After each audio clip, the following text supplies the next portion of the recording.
AI의 대부라고 불리는 사람이 있죠. 바로 제프리 힌튼입니다. 그런데 이 사람이 자기가 평생을 바쳐서 만든 기술에 대해서 등을 돌렸다고 하면 믿으시겠어요? 대체 왜 그랬을까요?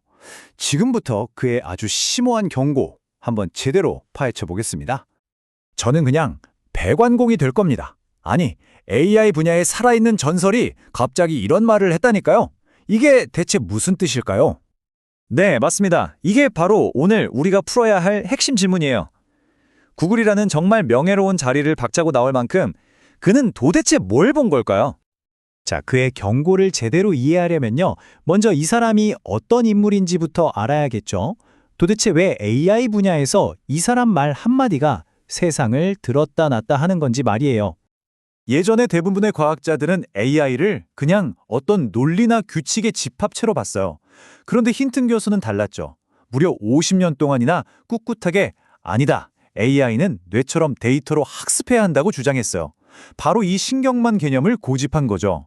처음엔 비주류 아이디어였는데 결국 어떻게 됐나요? 바로 이 아이디어가 챗GPT 같은 엄청난 혁명을 낳았고 지금 세상을 완전히 뒤바꿔 놓고 있는 겁니다. 그렇게 AI 혁명을 이끈 장본인이 10년이나 몸담았던 구글을 갑자기 떠나버립니다. 뭐 회사에 불만이 있었던 게 아니에요. 그게 아니라 더 큰 목소리를 내기 위해서였습니다. 그의 메시지는 정말 분명했습니다. AI가 얼마나 위험할 수 있는지 이제는 좀 자유롭게 이야기하고 싶어서 떠납니다. 라고요. 그러니까 자기가 만든 창조물에 대한 책임을 지기 위해서 그 모든 명예와 자리를 다 내려놓은 거죠. 자, 힌튼 교수의 경고는 크게 두 가지로 나눌 수 있어요. 첫 번째는 나쁜 사람들이 AI를 나쁜 데 쓰는 그런 단기적인 위협이고요. 두 번째는 아예 AI가 우리보다 똑똑해져서 우리를 대체해버리는 그런 장기적인 실존적인 위협입니다. 먼저 지금 당장 우리 눈앞에서 벌어지고 있는 일부터 한번 살펴볼까요? 좋습니다. 첫 번째 위험, 바로 명백하고 현존하는 위험입니다. 이건 뭐 공상과학 영화 얘기가 아니에요. 이미 우리 현실에서 벌어지고 있는 AI 악용 사례들에 대한 이야기입니다. 힌튼 교수가 지적하는 단기적인 위협들이 바로 이런 것들입니다. 진짜 사람 목소리랑 똑같은 피싱 공격, AI가 설계하는 생화학 무기, 그리고 여론 조작, 심지어 인간의 개입 없이 스스로 판단해서 공격하는 살상 무기까지. 와, 진짜 이 목록만 봐도 등골이 오싹해지지 않나요? 단적인 예를 하나 들어볼게요. AI를 이용한 사이버 공격이요. 불과 1년 만에 무려 12,200%가 폭증했습니다. 12,200%요? 정말 엄청나죠? 이 숫자가 바로 우리가 마주한 위협의 속도, 그리고 그 규모를 보여주는 겁니다. 근데 진짜 무서운 건요, 그냥 공격 횟수가 많아지는 게 아니에요. 힌튼 교수는 2030년쯤 되면 AI가 인간은 상상조차 해본 적 없는 완전히 새로운 방식의 사이버 공격을 스스로 만들어낼 거라고 경고하고 있습니다. 하지만 지금까지 얘기한 이런 단기적인 위협들은요, 어쩌면 서막에 불과할지도 모릅니다. 이제부터가 진짜 힌튼 교수가 밤에 잠도 못 자게 만드는 이유, 바로 실존적 위협에 대한 이야기입니다. 자, 여기서 우리는 아주 근본적인 질문 하나에 부딪히게 됩니다.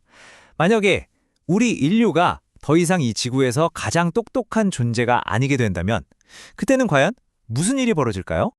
힌튼 교수는 이 질문에 대해서 정말 섬뜩할 정도로 직설적인 비유를 던집니다.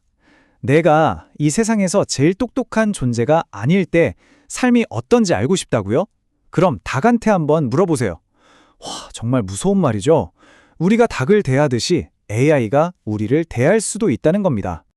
아니, 왜 디지털 지능이 우리 인간보다 우월하다는 걸까요? 생각해보세요. 사람은 한 번에 한 명씩 아주 느리게 배우잖아요. 그런데 AI는 수천, 수만 개의 복제본이 동시에 각자 다른 걸 배워요. 그리고 그 지식을 순식간에 공유합니다. 그러니까 AI 하나가 배운 걸 나머지 모든 AI가 눈 깜짝할 사이에 알게 되는 거죠. 이런 속도를 우리 인간이 과연 따라잡을 수 있을까요? 절대 못하죠. 힌튼 교수는 이 상황을 마치 아기 호랑이를 키우는 것 같다고 비유해요. 지금은 뭐 귀엽고 우리가 통제할 수 있을 것 같죠? 하지만 이 호랑이가 자라서 우리보다 훨씬 강해지면요? 그때도 과연 우리 말을 잘 들을까요? 우리를 해치지 않을 거라고 확신할 수 있을까요? 바로 이게 통제 문제의 핵심입니다. 자, 그렇다면 이렇게 불확실한 미래가 우리 삶에는 구체적으로 어떤 변화를 가져올까요? 힌튼 교수는 먼저 대규모 실업을 이야기합니다. 특히 법률보조원이나 회계사처럼 소위 일상적인 지적 노동이라고 불리는 일자리가 사라질 거라고 봐요. 이렇게 되면 부의 불평등은 훨씬 더 심해질 거고 사회 전체가 나는 왜 사는가, 나의 존엄성은 어디에 있는가 하는 그런 위기에 빠질 수 있다는 거죠. 바로 이런 맥락에서 우리가 맨 처음에 들었던 그 말, 백완공이 되겠다는 말이 다시 나오는 겁니다. 그러니까 똑똑한 일자리는 다 AI한테 뺏기는 세상에서 역설적이게도 몸으로 하는 일이 오히려 더 안전한 선택이 될 수 있다는 그의 아주 진지한 조언인 셈이죠. 그럼 이걸 우리가 어떻게 멈출 수는 없는 걸까요? 아니면 적어도 속도라도 좀 늦출 수는 없을까요? 여기에 대한 힌튼 교수의 대답은 좀 비관적이지만 아주 현실적입니다. 아니요, 불가능하다는 거죠. 왜냐하면 미국과 중국 같은 나라들이 벌이는 이 치열한 기술 경쟁이요, 마치 멈출 수 없는 군비 경쟁처럼 AI 개발을 계속해서 더 빠르게 몰아붙일 거라는 겁니다. 그렇다면 우리에게 남은 유일한 희망은 뭘까요? 힌튼 교수는 이렇게 말합니다. 먼저 이 실존적 위협을 우리가 핵무기만큼이나 심각함에 받아들여야 한다고요. 그리고 정부와 거대 IT 기업들을 압박해서 AI 개발뿐만 아니라 AI 안전 연구에 정말 막대한 자원을 쏟아붓게 만들어야 한다는 겁니다. 그의 마지막 경고는 그 어느 때보다 무겁고 또 시급하게 들립니다. 만약 우리가 지금 당장 무언가를 하지 않는다면 우리는 정말로 종말에 가까워졌을지도 모른다는 그 가능성을 마주해야만 합니다. 결국 우리는 우리 손으로 우리의 후계자를 만들고 있는 셈입니다. 그렇다면 우리의 창조물에 대한 그리고 우리 자신에 대한 책임은 과연 무엇일까요?